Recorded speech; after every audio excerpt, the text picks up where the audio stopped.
Ni wakati mwingine tena na kukaribisha mtazamaji wangu mpendwa wa hadithi za Kiswahili.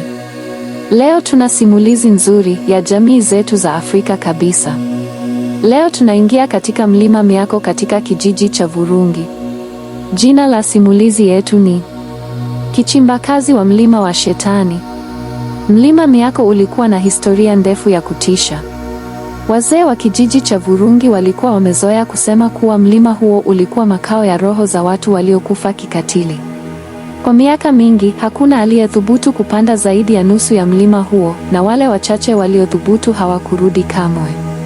Lakini sasa, ukame mkali ulikuwa umepiga kijiji kwa miezi 6 mfululizo. Chemchemi za maji zilizokuwa chini ya mlima zilikauka, na jamii ilikuwa inalazimika kutafuta maji katika mlima wa juu zaidi. Juma, kijana shujaa wa miaka 25, alijitolea kwenda kutafuta maji. Alikuwa mwindaji hodari na hakuamini hadithi za wazee. Ni uchawi wa kizamani, alisema kwa dharau. Mimi nitapanda na kurudi na maji mengi kwa ajili ya kijiji. Aliondoka alfajiri na mkoba wake wa ngozi, mkuki na vyombo vya kuchota maji. Wanakijiji walimtazama akipotea katika ukungu wa asubuhi. Siku 3 zilipita bila habari yoyote kutoka kwa Juma. Usiku wa 4, kimya cha kijiji kilivunjwa na mlio wa kutisha, sauti ya mtu anayelia kwa maumivu makali. Wanakijiji walitoka nje ya nyumba zao na kuona kitu kikitembea kuelekea kijijini kutoka mlimani. Ilikuwa miguu ya Juma ikiburuzwa na kitu kisichoonekana.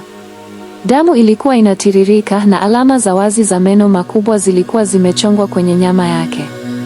Wazee walikaa kikao cha dharura. Mmoja wao, mzee kubwa, alifunua siri ya kale. Ni kichimbakazi, alisema kwa sauti ya kutisha. Kiumbe kinachokula nyama ya binadamu na kuchimba maiti kaburini. Kinatafuta roho mpya kwa ajili ya mlima wake.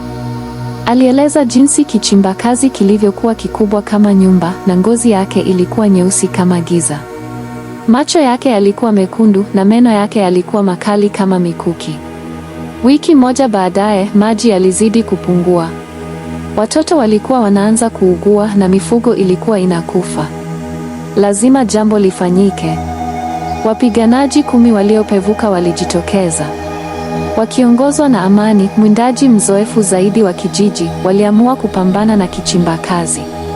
Walitumia wiki nzima kutengeneza silaha za pekee, mikuki iliyotiwa sumu ya nyoka, nyavu zilizolowekwa katika mafuta matakatifu, na kengele za shaba zilizopigwa na waganga. Jeshi dogo lilianza kupanda mlima.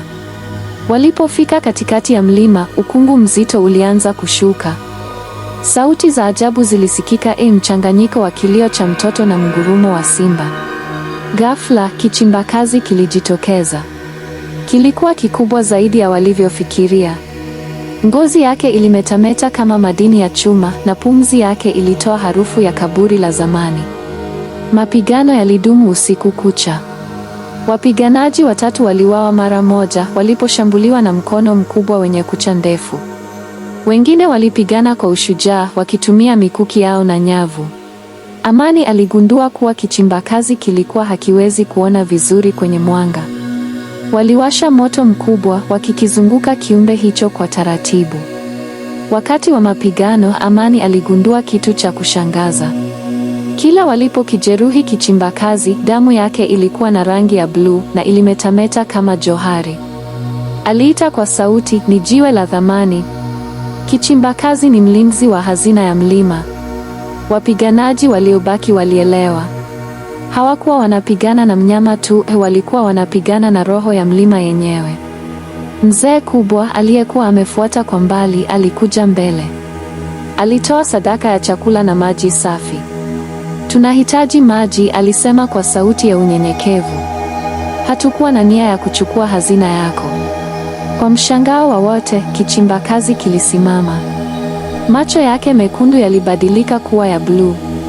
Kiligeuka na kuwaongoza kwenye chemchemi iliyofichika ndani ya mlima. Tangu siku hiyo, wanakijiji walifanya mkataba na kichimbakazi. Waliahidi kulinda mlima na hazina yake, na kiumbe hicho kikawaruhusu kutumia maji ya chemchemi. Kila mwezi walipeleka sadaka ya chakula mlimani. Lakini wazee bado huwaonya watoto, msisahau ahadi. Kichimbakazi bado kinatazama na hakisahau kamwe.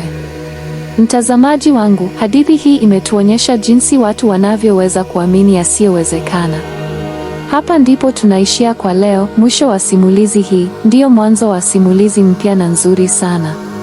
Ili kuwa mwanafamilia wa Hadithi za Kiswahili chaneli, hakikisha unajiunga nami kwa kusubscribe na ubonyeze ile alama ya kengele ili usipitwe na simulizi nzuri hapa hapa. Like video hii, share kwa marafiki na tuandikie komenti hapo chini ukiniambia maoni yako. Pia nashukuru kwa wewe mtazamaji kwa sapoti yako ya kutazama video zangu. Uwe na wakati mwema.